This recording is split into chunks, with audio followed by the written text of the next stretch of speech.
make about 45 million pounds of chips in a quarter. That equates to about 200 million pounds of potatoes, which is quite a few. What's interesting with M&T is they were a small town bank, and as we've grown, they've also grown with us. They've got the resources that you would need in order to go big, but they also have that friendly local community feel so that it makes it seem easier than it probably is.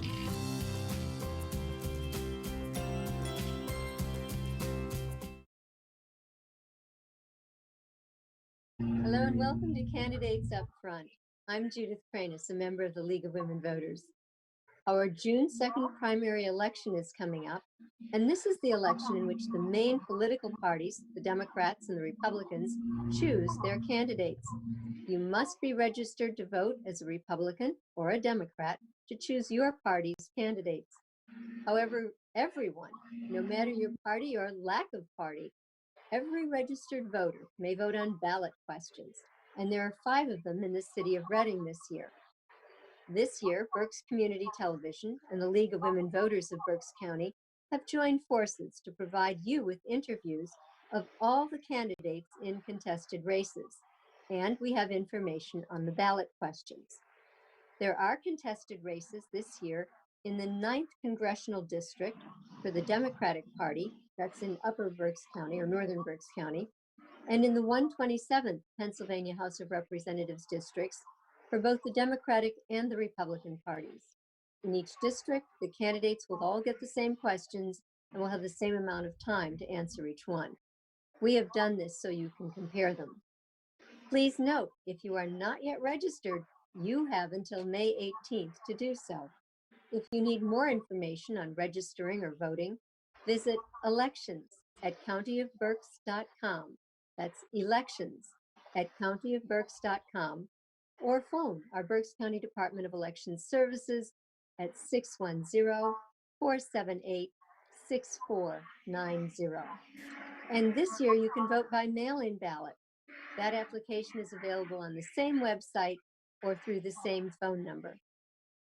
Please note that the opinions expressed in this interview are those of the candidate and not necessarily those of BCTV or the League of Women Voters. Our interviewee in this particular program is running in the Democratic contest for the 9th Congressional District in Northern Berks County. And we're ready for our interview. We are talking with Democrat Laura Quick. She has one opponent, Gary Wegman. Ms. Quick, welcome. Thank you, Judith, and thank you, League of Women Voters and the BCTV. Well, our first question, the thing always our voters want to know is, why do you want to serve in Congress, and what are your qualifications for this position? For the past 15 years, I've been the public face of a multi-billion-dollar international company, UPS, interacting with government offices, businesses large and small, individual customers. I've also was elected in 2017 to the board of the United Way of the Capital Region, and it's working with business leaders and community leaders in the Central PA region. And through those both experiences, I see how people are struggling, and I want to go down to break the disconnect between Washington D.C. and the District of Columbia and the 9th Congressional District. And with my background, with working as a person who brings service and brings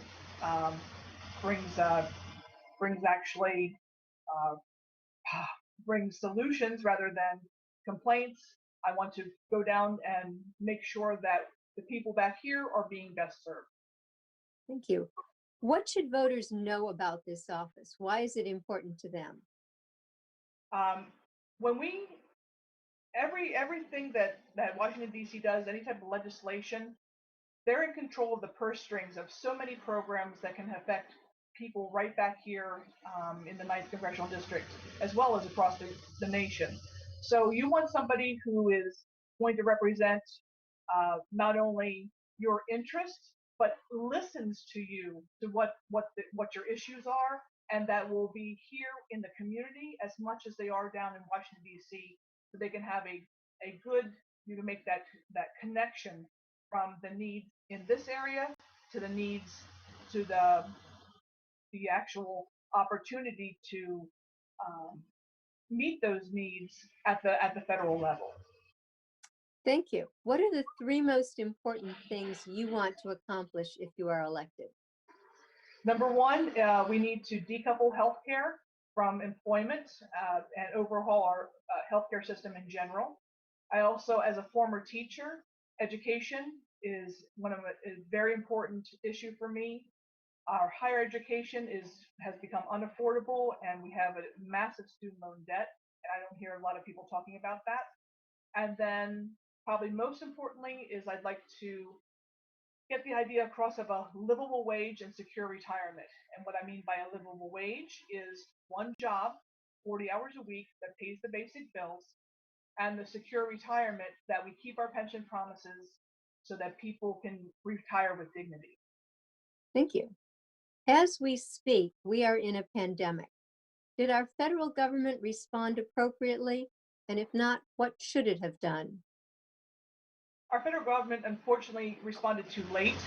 I think it's unfortunate that they had a lot of information at their disposal and they refused to acknowledge it for a long time. So now we're just playing catch up. And as everybody knows, it's always harder to catch up when the ball's already rolling down the field. So and the other thing that disappoints me is the lack of leadership at the federal level. They seem to be abdicating the responsibility to the states, and the governors are doing the best they can. But if we had a better leadership example at the federal level, I think we could more aggressively handle this and get us back on our feet in a very safe and actually very well planned manner. Is our health system as a whole working well, or does it need change? And if you feel it needs change, would you advocate minor changes or major changes? I would advocate major changes. We have the ACA, also known as Obamacare, was a step in the right direction. We needed universal health care, and we needed this idea of everyone being covered, and that was getting there. But we need to take profit out of the motive of healthcare, because right now hospitals are more worried about profit, pharmaceuticals are more worried about profit, and we need to take a closer look at preventative medicine rather than this. Again, it's the same idea with the COVID response. If we're chasing after something rather than getting ahead of it, um, an ounce of prevention beats a pound of cure every single time, and it's the same thing with policies. Thank you. One more healthcare question.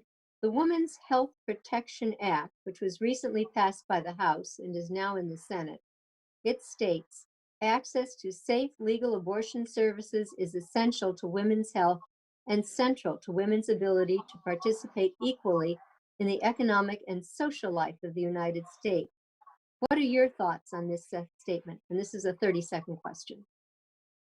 The government should stay out of a medical decision that's between a woman, her family, her physician, and her faith. And women's health care is kind of is not doing. We're not serving our women as well, especially we have for as advanced country as we are, we have more women dying. We have 2 mothers a day dying in childbirth, and which is behind many other advanced countries. Thank you. How will you work to increase job opportunities for your constituents? Right now, Pennsylvania has something that's called opportunity zones, which Governor Wolf worked out a few years ago, and it would be best served if somebody down in Washington D.C. knows or can link the state initiatives with any type of federal initiatives to better serve all people from all parts of Pennsylvania. Right now, our rural communities are behind, especially Pittsburgh and Philadelphia areas and the surrounding suburbs of those 2 big cities. we need to concentrate a lot more on our rural areas and make sure that, because we have a lot of good, well-trained people here in Pennsylvania, and we need to get them to work. Thank you. How do we avoid tariffs and open new markets for American businesses and for our farmers? Yeah. We avoid tariffs simply by trade deals. Tariffs are something of the past. They're basically taxes, and there's something that worked, that was something that they felt were needed in the 19th and early part of the 20th century. We're now at the sake with the internet bringing us more as a global community. We're now at the point where trade deals and multilateral trade deals are the way to avoid any type of trade wars, and that they serve all the countries involved, not just give advantages to one country or the other. And we have the World Trade Organization. They're the policemen for this, and their authority should be honored. Thank you. In building a vibrant U.S. economy, and this question was written before the pandemic, so let's just keep it on the general scale. We know we've got extra work to do with the pandemic. Would you emphasize reforming tax policies, addressing income inequality, or something else? This is to make our economy more vibrant. Actually, I think we can combine those two. In 2017, there was a tax cut that was passed where some big companies got some huge tax breaks. This was done in the theory that they would be able to pay their people more, but what they did instead was they gave their money to their shareholders and to their CEOs. We need to keep track of the ratio of the average employee income to the CEO income, which in 1965 was 1 to 20, and we need to, which has been blown out of the water recently with as high as 1 to 435 ratio at CBS. We need to incentivize these companies to, instead of giving their money to their stockholders and their CEOs, to start paying their people a living wage. Thank you. Would you favor making any changes to the benefits or the funding of our Social Security system? Yes, the first thing I would like to do, if I had my magic wand, would be to remove the cap on Social Security. I feel that everyone should pay their fair share, and right now it's capped at somewhere around $190,000 per year salary, that they don't pay anything more than that percentage. So if they make $600,000 a year, they should still be paying Social Security. That would be my first thing, and then it would make it solvent. It would actually become. I know we're in a little bit of a danger zone with our Social Security system, and this would help make it solvent. The United States has pulled out of world environmental alliances, the Kyoto, the Paris Accords. Should we be back in those? Absolutely. The Paris Accord was monumental, with almost all countries being represented except for two. And the day we pulled out of that, I think we lost our leadership role in the environmental initiative. We need to get back into the Paris Accord to renew our promise to the rest of the world of how we're going to be going forward in a more green and more, be better stewards of our earth. What, if any, steps should our nation take to reform current immigration policies? And you have 90 seconds if you need it on that. Yes, immigration, most people think of the border, but there is the broader aspect of it. Let's first address the border. The border between the U.S. and Mexico, we need to have more immigration judges. We need to stop relinquishing our authority to private entities, and stop putting people in cages. On the broader scale, we need a general overhaul. We're working with almost 20th century technology, and we're trying to put it on a 21st century world model. We're losing track of the people who are coming in here. The biggest problem with immigration is a system. I was on the phone the other day with a woman who is having trouble getting her husband to have a regular permanent visa status because of just paperwork. It's sheer red tape, and this doesn't have to be this way. We have computer systems that can streamline this entire process, and we're still kind of working in the dark ages for that. So we need an overhaul of the entire immigration system. And I'd like to see more paths to legal immigration. What kind of policies, if any, will you pursue to promote social and racial justice in our community? And would these policies include the LGBTQ plus community? Yes, I don't feel that it should whether your gender, your gender identity, who you love should determine what rights you have. This is if you're an American, you have all rights. It doesn't matter none of that should matter. So we need to, and unfortunately, we can't legislate ourselves out of that mentality. We need to make sure that people are protected who are marginalized, any type of minorities, any type of especially the LGBTQIA community. They tend to be marginalized in a very subtle way, and we need to protect them until we can get everyone on the same page. Thank you. What, if any, specific steps will you take to address inequalities facing women in the United States? I would love to see the Equal Rights Amendment actually ratified. I think that would be a step in the right direction. It would get everybody's head back into the game of equality for gender. And as a woman myself, and working in a very male-dominated type of field at UPS,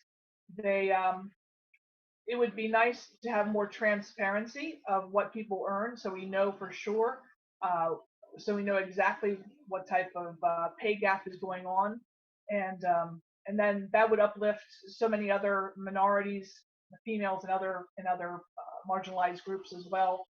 It would get us on the right track towards equal pay. Thank you. What steps, if any, should the federal government take to curb gun violence? I would like to see more common sense approach to gun safety. When I grew up, the NRA was synonymous with gun safety.